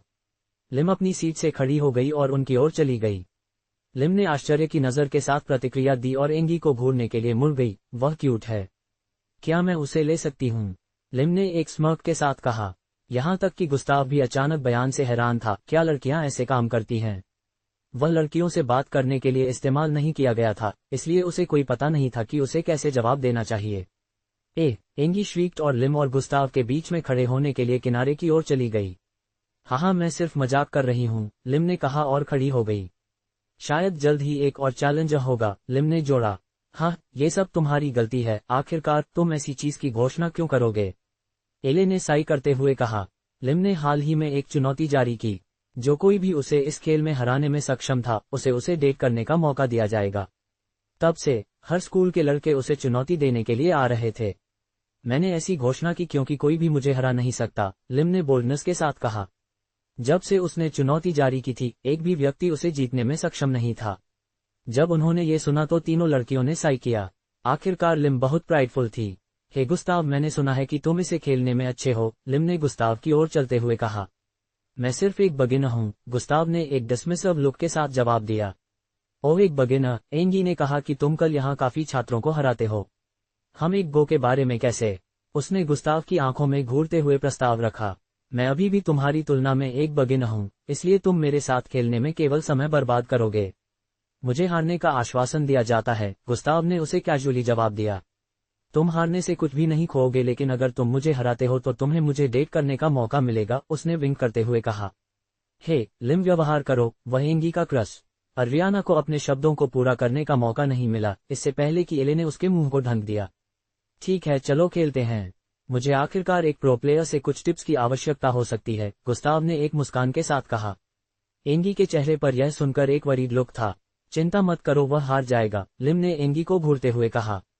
एंगी ने नाराजगी में अपने होठों को पाउट किया। गुस्ताव, बेहतर हार जाओ, उसने आंतरिक रूप से कहा। गुस्ताव ने केवल मुस्कुराया और कुर्सी की ओर चला गया। उसने हेलमेट पकड़ा और अपनी सीट ले ली। शैल वी, गुस्ताव ने एक जेंटलमैन की तरह कहा। हाँ हम करेंगे, हाँ, हारने के लिए तैयार हो जाओ, लेकिन चिंता मत करो, मैं तुम पर इजी जाऊंगा। लिम अपने बयान के साथ एक स्वीट विलेनस की तरह लग रही थी। ठीक है चलो खेलते हैं। गुस्ताव ने लिम के साथ एक ही समय में अपने सिर पर हेलमेट रखा। 3 मिनट बाद, प्लेयर गुस्ताव विन्स। ये शब्द स्क्रीन पर एक पिंकिश स्पेसक्राफ्ट के ब्लोन अप पार्ट्स के साथ प्रदर्शित किए गए थे जो स्पेस में तैर रहे थे। पीछे से देख रही तीनों लड़कियों के मुंह चौड़े खुले थे। लिम इतनी आसानी से कैसे हार गया? यहाँ तक कि एंगी भी हैरान थी। बार बार हार। अपना हेलमेट हटाने के बाद लिम की डिसबिलीफ की अभिव्यक्ति दिखाई देने लगी। गुस्ताव ने भी अपना हेलमेट उतार दिया। उसके चेहरे पर एक छोटी सी मुस्कान देखी जा सकती थी। मेरे लिए इजी जाने के लिए धन्यवाद, गुस्ताव ने प्रशंसा की नजर से कहा। बकवास काट दो, तुमने ये कैसे किया? लिम ने पूछा। एक युवा महिला के लिए बहुत असभ्य, गुस्ताव ने एक मुस्कान के साथ कहा। पीछे की लड़कियां ये सुनकर और निराशा के कारण लिम को सूझते हुए देखकर हंस पड़ीं। ये वास्तव में बहुत सरल है, बस सुपरक्रिस्टल्स और प्लाइडीज के पैटर्न का ठीक से अध्ययन करें ताकि आप जान सकें कि स्पेस के कौन से हिस्से कमजोर हैं और गहन रूप से शक्तिशाली ब्लास्ट्स के कारण कोलैप्स होने की अधिक संभावना है, गुस्ताव ने एक प्रोफाउंड लुक के साथ समझाया। 3 मिनट पहले जब उसने उसके साथ खेलना शुरू किया तो गुस्ताव ने उसे हेड ऑन बैटल करने की कोशिश नहीं की। जब सीधी लड़ाई की बात आई तो वह जानता था कि वह शायद उसकी मैच नहीं होगा क्योंकि वह खेल खेलते समय अभी भी अनुभवहीन था। उसके विपरीत, इसलिए उसने उसे चारों ओर ले जाने का फैसला किया। वह जानती थी कि वह उसे चारों ओर ले जा रहा था, लेकिन उसे कोई पता नहीं था कि वह खुले स्पेस में अलग अलग जगहों पर शूटिंग क्यों कर रहा था, जैसे कि उसे ठीक से निशाना लगाना नहीं आता था क्योंकि उसके द्वारा चलाई गई कोई भी गोली संपर्क नहीं बना पाई थी या उसके स्पेसक्राफ्ट के संपर्क के करीब नहीं आई थी। साथ ही उसने सबसे शक्तिशाली शॉट्स का उपयोग किया जो स्पेसक्राफ्ट की पेशकश कर सकता था, जो पागलपन से पावर और फ्यूल का उपभोग करेगा। हालांकि उसे खेल खेलने का अनुभव था, लेकिन उसे वास्तव में स्पेस के बारे में ज्ञान नहीं था। लेकिन गुस्ताव बहुत सी चीजों के बारे में बहुत जानकार था और स्पेस को भी शामिल किया गया था। इस युग में स्पेसक्राफ्ट्स की तोपों को बहुत शक्तिशाली बनाने के लिए बनाया गया था कि लगातार ब्लास्ट्स के लिए एक पूरे स्टार को नष्ट करना संभव था। एक और चीज थी जो उन लगातार ब्लास्ट्स कर सकती थी, जो स्पेस को खुद के खिलाफ कोलैप्स करने और एक ब्लैक होल बनाने का कारण था। गुस्ताव ने स्पेस के पैटर्न का अध्ययन किया और ठीक से जानता था कि किसी विशेष हिस्से के चारों ओर स्पेस को आसानी से कोलैप्स करने के लिए कहां फायर करना है। इस युग के स्पेसक्राफ्ट्स वर्म होल्स और ब्लैक होल्स से बच सकते थे, लेकिन जब वे मल्टीपल्स में दिखाई देते थे तो वे एक टुकड़े में बचने में सक्षम नहीं होंगे या वे बिल्कुल भी बचने में सक्षम नहीं हो सकते हैं। आमतौर पर ब्लैक होल्स वर्म होल्स की तुलना में अधिक शक्तिशाली थे, इसलिए जब लिम के स्पेसक्राफ्ट के चारों ओर 50 ब्लैक होल्स दिखाई दिए तो उसे पता नहीं था कि कैसे आगे बढ़ना है। उसका स्पेसक्राफ्ट ब्लैक होल्स के बीच में कॉट था, जबकि गुस्ताव ने अपने स्पेसक्राफ्ट को ओक से दूर नेविगेट किया था। उसके स्पेसक्राफ्ट को मल्टीपल ब्लैक होल्स द्वारा अलग कर दिया गया था और गुस्ताव जीत गया। तुम्हारे ज्ञान ने मेरी हार का नेतृत्व किया। लिम वास्तव में उस तरीके के बारे में सब कुछ नहीं समझ सकती थी जिस तरह से गुस्ताव जीता था, लेकिन वह जानती थी कि यह उसकी बुद्धिमत्ता और ज्ञान के लिए जिम्मेदार था। लेखक का नोट। कुछ पाठक सोचेंगे कि इंटेलिजेंस से इसका क्या लेना देना है, इसलिए मैं नीचे लेखक के नोट में समझाऊंगा। मैं इसे यहाँ रखता हूँ क्योंकि आप में से बहुत से लोग नीचे लेखक के नोट को नहीं पढ़ते हैं और कभी कभी स्पष्टीकरण को मिस कर देते हैं। चलो फिर से चलते हैं, लिम ने एक डिसाइसिव लुक के साथ कहा। क्या तुम कुछ और पेश करने जा रही हो अगर तुम फिर से हार जाओ? गुस्ताव ने एक स्मर्क के साथ पूछा। लिम की आंखें रियलाइजेशन में चौड़ी हो गईं। मैं अभी अभी तुमसे हार गई, जिसका मतलब है वह मुझे डेट करता है, उसने आवाज उठाई। ये सुनकर सभी की आंखें चौड़ी हो गईं। दाते, एंगी ने इंडिग्नेशन की नजर से आवाज उठाई। लिम, तुम। एंगी ने लिम पर स्पीचलेसनेस की नजर से इशारा किया। हाँ, शांत हो जाओ, मेरी तुम्हें या किसी और को डेट करने की योजना नहीं है। मैं इसके बजाय कुछ और पूछूंगा, गुस्ताव ने अजीब माहौल को साफ करने के लिए कहा। यह सुनकर माहौल में तनाव कम हो गया जैसा कि गुस्ताव ने उम्मीद की थी, लेकिन लिम समझ नहीं पाई कि जब गुस्ताव ने कहा कि उसकी उसे डेट करने की योजना नहीं है तो वह अचानक नीचे क्यों महसूस कर रही थी। इस तरह का स्पष्ट अस्वीकृति। मैंने अपना चार्म कब खो दिया? उसने आंतरिक रूप से साई किया। अगर कोई भी जो लिम को जानता था ये पता लगाने के लिए था कि गुस्ताव ने उसे रिजेक्ट कर दिया था, तो वे सोचेंगे कि उसे एक गधे द्वारा सिर में लात मारी गई थी। लिम को एक फैशन कंपनी के स्वामित्व वाले एक परिवार से आने वाली नंबर 1 ब्यूटी के रूप में अच्छी तरह से जाना जाता था। वह केवल ब्लैक रॉक स्कूल में भाग लिया क्योंकि यह उसकी महान मैटरनल ग्रैंडमदर के स्वामित्व में था। हर आदमी उसे डेट करना चाहता था और गुस्ताव ने बस उस मौके को फेंक दिया। चलो फिर से चलते हैं। अगर मैं जीतती हूं तो तुम्हारी पिछली जीत कैंसिल कर दी जाएगी, लिम ने अनविलिंगनेस की नजर से कहा। अगर तुम हार जाते हो तो क्या होता है? गुस्ताव ने पूछा। ठीक है, अगर मैं हार जाती हूं तो तुम एक अनुरोध कर सकते हो और मैं उसे ग्रांट करूंगा, लिम ने एक फियर्स लुक के साथ कहा। हालांकि उसने अभी भी जोड़ा, लेकिन मैं हारूंगी नहीं। ठीक है, तो चलो एक और राउंड करते हैं, गुस्ताव ने जवाब देने के बाद धीरे से चकल्ट किया। 3 मिनट बाद, प्लेयर गुस्ताव विन्स। यह ऊपर की बड़ी स्क्रीन पर प्रदर्शित किया गया था। हेलमेट हटाने के बाद लिम ने फ्रस्ट्रेशन में अपने दांतों को जमीन पर उतारा। चलो फिर से चलते हैं, उसने आवाज उठाई। 2 मिनट बाद प्लेयर गुस्ताव विन्स। एक बार फिर गुस्ताव जीत गया और लिम ने एक रीमैच की मांग की। ये तब तक चला जब तक उन्होंने 10 से अधिक बार रीमैच नहीं किया। लड़कियों ने देखा कि जब भी गुस्ताव उसे हराता था तो वह अगली बार रीमैच करते समय उसे हराने में कम समय बिताता था। अगली बार हमेशा पिछली बार से कम होता था और उसने अपने आखिरी रीमैच में 30 सेकंड के भीतर उसे हराया। उन्होंने ये गिनना बंद कर दिया था कि उन्होंने डिसबिलीफ में कितनी बार अपना मुंह खोला था। लिम, जिसे उनके किसी भी प्लेयर द्वारा हराया नहीं जा सकता था, गुस्ताव द्वारा काफी आसानी से ट्रैश्ड हो रही थी। एक बार फिर हारने के बाद लिम ने अंत में गुस्ताव को हराने की कोई भी आशा खो दी। उसने देखा कि हर राउंड के साथ गुस्ताव बेहतर और बेहतर होता जाएगा। ऐसा लग रहा था जैसे वह हवाई युद्ध पर खुद को और बेहतर बनाने के लिए उनकी लड़ाइयों का उपयोग कर रहा था। उसका विचार सही था। गुस्ताव हवाई युद्ध पर खुद को बेहतर बनाने के लिए उनकी लड़ाइयों का उपयोग कर रहा था। हालांकि वे जिस तरह के स्पेसक्राफ्ट्स का उपयोग वीआर में बैटल के लिए कर रहे थे, वह एक मूल स्पेसक्राफ्ट का एक छोटा संस्करण था और इसे पायलट करने के लिए केवल एक व्यक्ति की आवश्यकता थी। फिर भी दोनों के बीच बहुत सारी समानताएं थीं। इस वीआर के भीतर एक स्पेसक्राफ्ट को पायलट करना सीखना बहुत संभव था, खासकर इस तथ्य के कारण कि इसने खिलाड़ियों को पूरी तरह से खेल में इमर्स्ड कर दिया था जैसे कि वे एक मूल स्पेसक्राफ्ट में थे। लिम, क्या तुम फिर से जाना चाहती हो? गुस्ताव ने अपना हेलमेट हटाने के बाद पूछा। लिम ने उसे कुछ सेकंड के लिए घूर कर देखा, इससे पहले कि वह दूसरी दिशा में देखने के लिए मुड़ गई। क्या बात है? तुमने मेरा कॉन्फिडेंस तोड़ दिया है। उसने हार की नजर से साई किया। द्वंद्व युद्ध की शुरुआत। मुझे अब तुम्हारा होने में कोई आपत्ति नहीं है क्योंकि तुमने मुझे पूरी तरह से डोमिनेटेड कर दिया है, लिम ने कहा। उसका चेहरा लाल हो गया। लिम, तुम क्या कह रही हो? एंगी ने लिम को घूरते हुए कहा। उसने मुझे बार बार हराया एंगी। उसने न केवल मेरे साथ डेट पर जाने का अधिकार प्राप्त किया है बल्कि मुझे भी प्राप्त किया है, लिम ने कहा। उसका चेहरा लाल हो गया। तुम बस उसे तुम्हें इस तरह से पाने का फैसला कैसे कर सकती हो? एंगी ने बोलते हुए एक वुल्फ लाइक फियर्स फेस के साथ लिम पर इशारा किया। यह एक चुनौती थी और वह जीत गया। वह अपने रिवॉर्ड का हकदार है, लिम ने जवाब दिया। नहीं, वह निश्चित रूप से एक रिवॉर्ड नहीं चाहता है, एंगी ने एक अनविलिंग लुक के साथ कहा। अरियाना और एले ने एक भ्रमित लुक के साथ किनारे से देखा कि चीजें अचानक गर्म कैसे हो गईं। मैं एक रिवॉर्ड चाहता हूं, गुस्ताव ने अंत में बात की। ये सुनकर उनमें से हर कोई गुस्ताव को घूरने के लिए मुड़ गया। एक रिवॉर्ड? तो तुम उसे चाहते हो? एंगी ने एक क्रेस्टफॉलन लुक के साथ पूछा। गलत मत समझो, मैंने पहले उल्लेख किया था कि मैं कुछ और पूछूंगा, गुस्ताव ने कहा। एंगी ने यह सुनकर रिलीफ में साई किया, लेकिन वह अभी भी जानना चाहती थी कि गुस्ताव क्या चाहता था। तुम मुझसे 15 बार हार गए, इसलिए तुम्हें मेरे 15 अनुरोधों को ग्रांट करना होगा, गुस्ताव ने घोषणा की। 15? लड़कियों को आश्चर्य हुआ, लेकिन उन्होंने आगे जो सुना वह उन्हें और भी हैरान कर दिया। मैं स्वीकार करती हूं, लिम ने कहा। उसने बस इस तरह स्वीकार कर लिया। उन्होंने उम्मीद की थी कि वह अभी भी अनविलिंगनेस दिखाएगी या ये सुनिश्चित करेगी कि गुस्ताव अनुरोधों की संख्या को कम कर दे, लेकिन उनकी हैरानी के लिए उसने बस इस तरह स्वीकार कर लिया। लेकिन अपने अनुरोधों के साथ ओवरबोर्ड मत जाओ, लिम ने जोड़ा। गुस्ताव ने जवाब देने से पहले थोड़े समय के लिए उसे घूर कर देखा। ओवरबोर्ड? मुझे लगता है कि हम देखेंगे। वैसे तुम क्या अनुरोध करना चाहोगे? उसने पूछा। अभी के लिए कुछ भी दिमाग में नहीं आता है। जब मैं कुछ सोचता हूं तो मैं पूछूंगा, गुस्ताव ने जवाब दिया। इसके साथ माहौल में तनाव पूरी तरह से गायब हो गया। एंगी अभी भी एक सस्पिशियस एक्सप्रेशन के साथ लिम को घूर रही थी, जबकि लिम एक कंटेम्पलेटिव एक्सप्रेशन के साथ गुस्ताव को घूर रही थी। तुम इतने अच्छे कैसे हो? लिम ने अंत में गुस्ताव से पूछा कि उसके दिमाग में क्या था। ये रात में लगभग 10 बजे तक नहीं था जब तक कि हर कोई अपने कमरे में वापस नहीं आया। शाम बहुत दिलचस्प रही थी और गुस्ताव ने बाकी लड़कियों के साथ कुछ और खेल खेले। उसे इसके माध्यम से उन्हें बेहतर तरीके से जानने को मिला। एंगी उसे जगह जगह खींचती रही और उसने देखा कि वह उसे लिम के साथ बातचीत पूरी नहीं करने देगी इससे पहले कि वह हस्तक्षेप करे।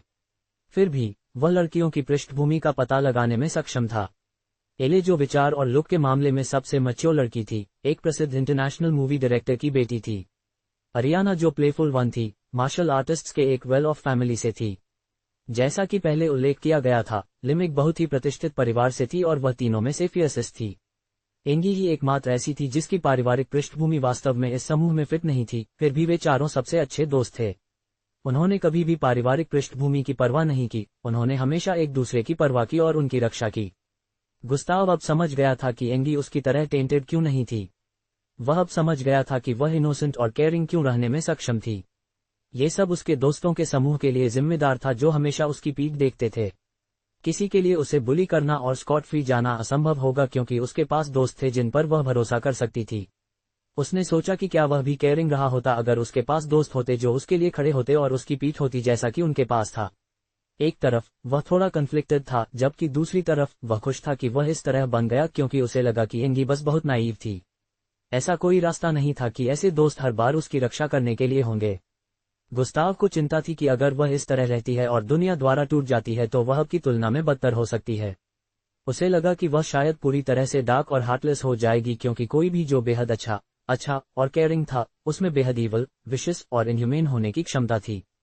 हालांकि इसने उसे परेशान किया। गुस्ताव को लगा कि अगर एंगी ने एक कैजुअल लाइफ जीने का फैसला किया तो यह अनलाइकली है। गुस्ताव ने पसीना नहीं बहाने का फैसला किया और अपने कमरे में पहुंचने के बाद सोने चला गया।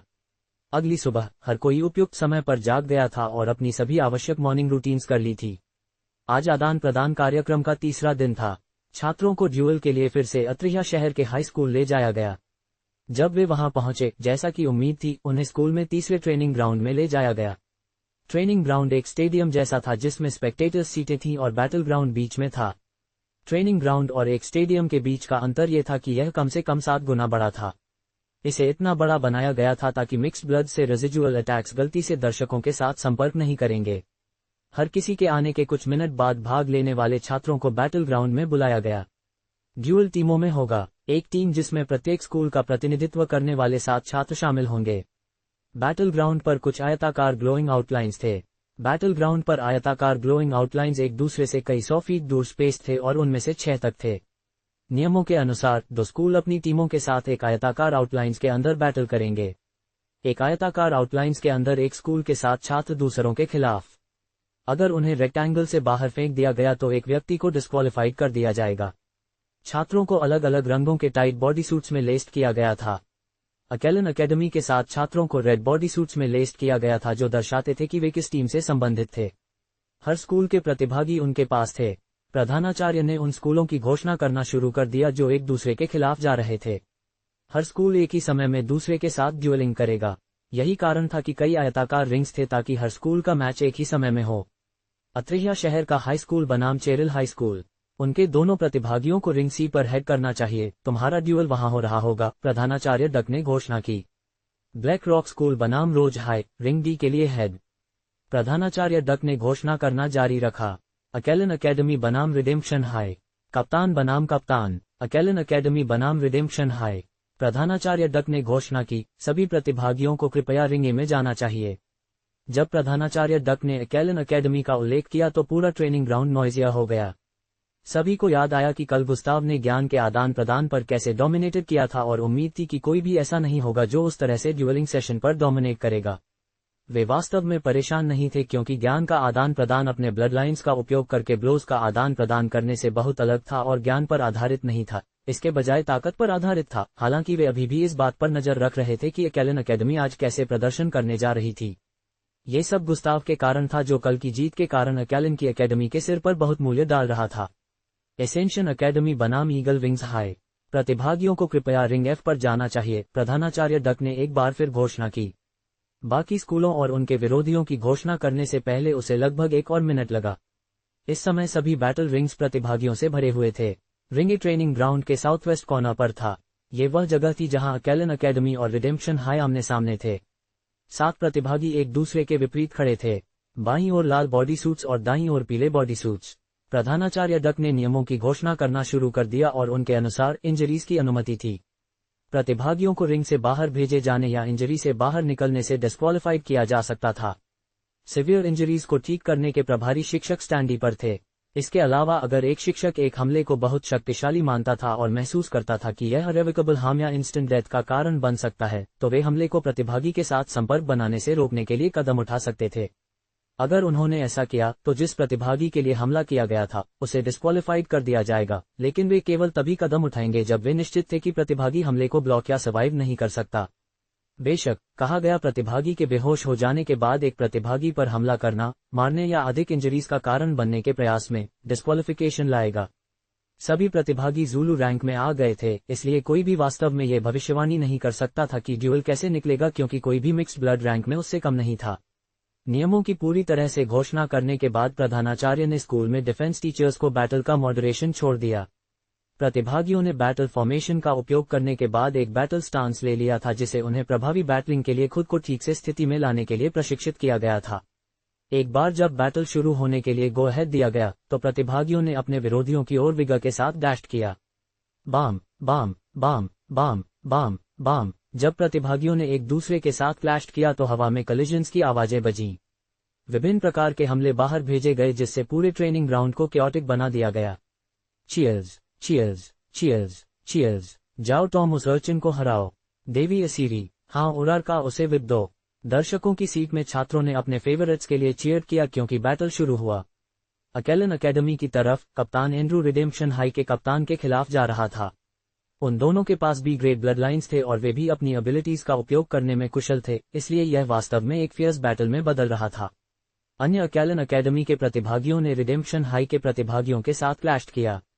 पहले एक्सचेंज से अधिक शक्तिशाली पक्ष निर्धारित किया गया था। रिडेम्पशन हाई के कप्तान के अलावा बाकी अकेलन अकेडमी के प्रतिभागियों को एक कैंडल नहीं रखते थे। जैसे जैसे बैटल आगे बढ़ा, उन्हें धीरे धीरे वापस धकेल दिया गया। दोनों टीमों के कप्तान इस समय एक दूसरे के खिलाफ फुल बलिस्टिक जा रहे थे। अकेलन अकेडमी के कप्तान एंड्रू और रिडेम्पशन हाई के कप्तान रोमेरो। एंड्रू के मस्क्यूलर आर्म्स लाल स्केल्स और 4 पॉइंटी क्लॉज के साथ कवर्ड थे। उसके नी कैप से डाउनवर्ड्स उसके लेग्स में भी एक ही स्केल्स और प्रत्येक फुट पर 4 पॉइंटी टोज थे। उसकी गति के साथ साथ उसके हमले जो हवा के माध्यम से स्लाइस थे और बर्निंग इफेक्ट्स बनाए गए थे, फिर भी दूसरी टीम के कप्तान द्वारा डॉज किए गए थे। कप्तान रोमेरो की पीठ से 2 काले पंख निकल रहे थे। पंख काले और सरप्राइजिंगली मेटालिक थे। बैटल की शुरुआत में 2 लंबे फेदर लाइक सॉर्ड्स उसके काले पंखों से बाहर निकल गए थे, जिन्हें उसने ग्रैब किया और बाहर खींच लिया। ये काले फेदर लाइक सॉर्ड्स प्रत्येक में लगभग 4 फीट की लंबाई के थे। वह बैटल की शुरुआत से एंड्रू के खिलाफ लड़ने के लिए उनका उपयोग कर रहा था। उसकी फ्लाइट स्पीड बहुत तेज थी, जिससे उसे एंड्रू के अधिकांश हमले को डॉज करने की अनुमति मिली। हालांकि वह एंड्रू को भी नहीं छू सकता था, क्योंकि एंड्रू के लेग्स को कवरिंग करने वाले स्केल्स ने उसे अच्छी गति के साथ भी ब्लेस्ट किया था। हालांकि एंड्रू की स्पीड रोमेरो की तुलना में फ्लेक्सिबल नहीं थी, क्योंकि रोमेरो में फ्लाइट एबिलिटी थी, वह अभी भी काफी ठीक था। आखिरकार वे दोनों काफी कुशल थे। Bam bam bam bam. दोनों ने बार बार क्लैश किया, जिससे मेटालिक कोलिजन की आवाजें विसिनिटी के पार एको हो गईं। एंड्रू लीप्ड अप और अपने क्लॉज को आगे बढ़ाते हुए रोमेरो की छाती की ओर डायगोनली स्पन किया। ज़्ववियाई, उसके तेज क्लॉज ने हवा के माध्यम से क्रेजली और फियर्स स्लाइस्ड किया और जला दिया। Clang clang clang clang. रोमेरो ने फेदर लाइक सॉर्ड्स को अपने सामने रखा और हवा में मल्टीपल स्पिनिंग स्विंग्स को ब्लॉकिंग किया। एंड्रू के क्लॉज के कारण रिपीटेडली फेदर लाइक स्वॉर्ड पर स्लैमिंग करने के कारण स्टैक्ड अप फोर्स ने रोमेरो को कुछ फीट द्वारा बैकवर्ड कैटपल्टेड कर दिया। एक लाल चमक संपर्क के बिंदु से फेदर लाइक स्वॉर्ड के अन्य हिस्सों में फैल गई। जब रोमेरो अभी भी बैकवर्ड कैटपल्टेड हो रहा था तो तलवार 2 में टूट गई। TCH, फिर से नहीं, उसने आंतरिक रूप से कहा, क्योंकि एक और 2 तलवारें पीछे उसके पंखों से बाहर निकलने लगीं। एंड्रू अपने इनिशियल अटैक के बाद अपने पैरों पर वापस चला गया और पूरी गति से आगे डैश किया। सुशश, वह एक पल में कैटपल्टिंग रोमेरो के सामने आया और रोमेरो की छाती की ओर अपने क्लॉज को स्वंग किया। रोमेरो को एक और तलवार बनाने की प्रक्रिया को रोकना पड़ा और जल्दी से खुद को कवर करने के लिए अपने पंखों का इस्तेमाल किया। Slash slash clang clang. पंखों ने रोमेरो को मल्टीपल स्लैशेस से पूरी तरह से शील्डेड किया। एंड्रू ने जगह के पार स्पार्क्स को फ्लाइंग करते हुए बाहर भेजा। उसके पंख लाल गर्म हो गए, लेकिन कुछ ही सेकंड में वे सामान्य हो गए। पहले राउंड का अंत। एंड्रू के क्लॉज में एक निश्चित प्रकार का बर्निंग इफेक्ट था। एक बार जब उसके क्लॉज किसी भी हार्ड सरफेस के साथ संपर्क बना लेते थे, तो उस हार्ड सरफेस को उसके क्लॉज के उच्च तापमान से मेल्ट होने की गारंटी दी जाती थी। रोमेरो की फेदर्ड सॉर्ड्स उच्च तापमान के कारण बार बार नष्ट हो गई थी, जो आसानी से एक मेटल प्लेट के माध्यम से जला सकती थी, लेकिन तापमान उसके पंखों के माध्यम से जलाने के लिए पर्याप्त उच्च नहीं था। ये देखकर कि उसके क्लॉज पंखों के माध्यम से काटने में सक्षम नहीं थे, एंड्रू ने अपने रोमेरो के पैर की ओर डाउनवर्ड स्लैश्ड किया। सुशश, रोमेरो ने अपने पंखों को फ्लैपिंग करके और गति के साथ अपवर्ड्स डैशिंग करके प्रतिक्रिया दी, जिससे क्लॉज उसे मिस कर गए। एंड्रू ने ये नोटिसिंग करने के बाद 1 सेकंड का इंतजार नहीं किया कि उसके क्लॉज कनेक्टेड नहीं थे।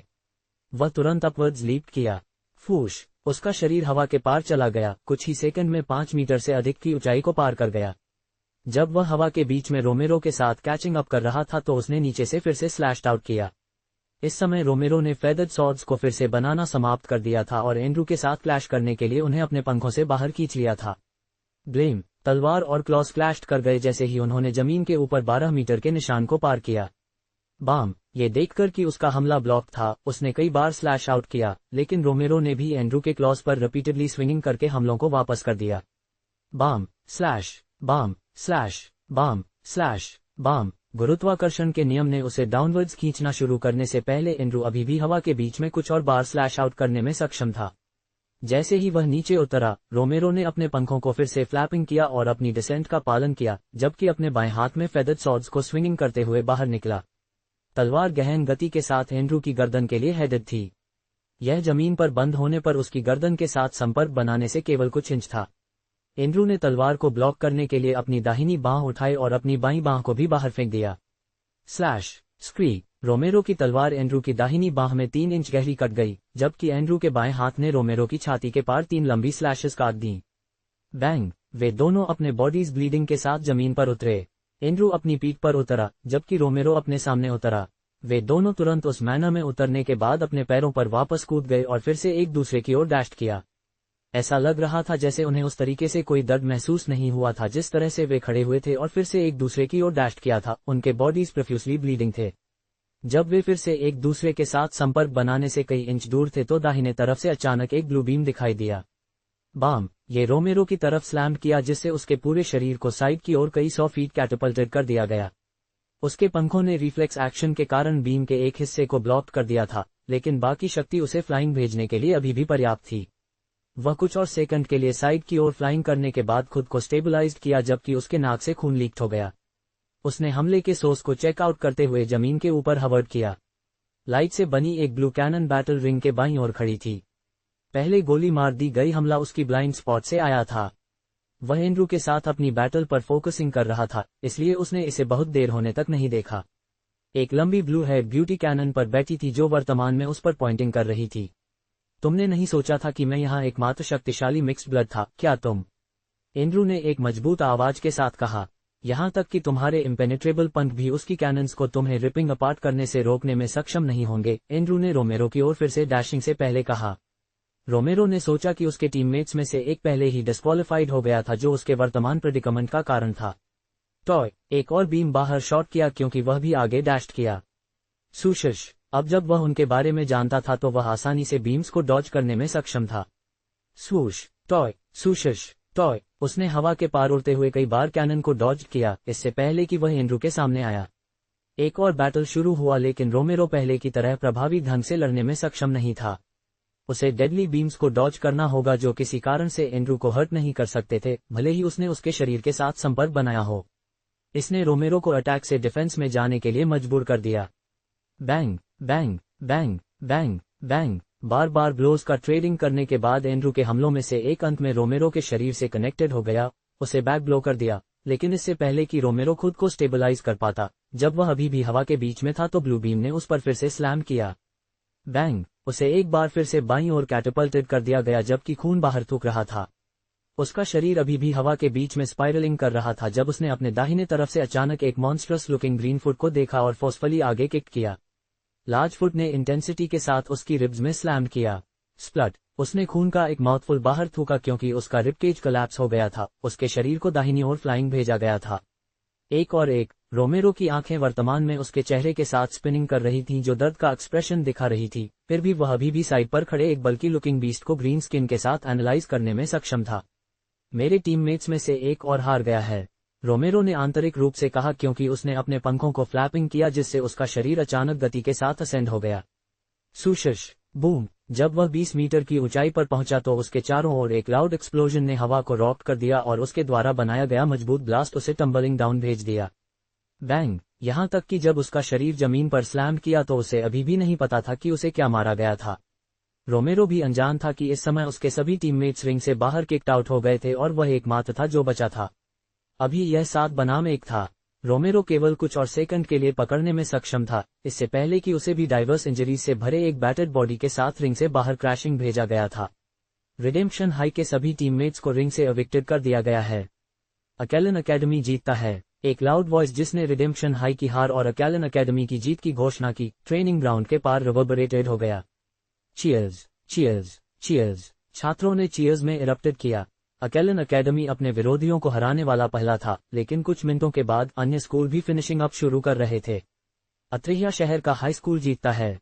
साल्वेशन अकेडमी जीतता है। जैसे जैसे समय बीतता है, अधिक से अधिक घोषणाएं सुनी गईं। ब्लैक रॉक स्कूल जीतता है। गुस्ताव ने केवल ताली बजाई जब ब्लैक रॉक स्कूल जीतने की घोषणा की गई थी। जब अकेलन अकेडमी की जीत की घोषणा पहले की गई थी तो उसने रिएक्ट भी नहीं किया था। पूर्व की तरफ स्पेक्टेटर्स सीट से उसने ब्लैक रॉक प्रतिभागियों को बैटल रिंग से बाहर आते हुए देखा। अच्छा काम एंगी, उसने एक मुस्कान के साथ मटर किया।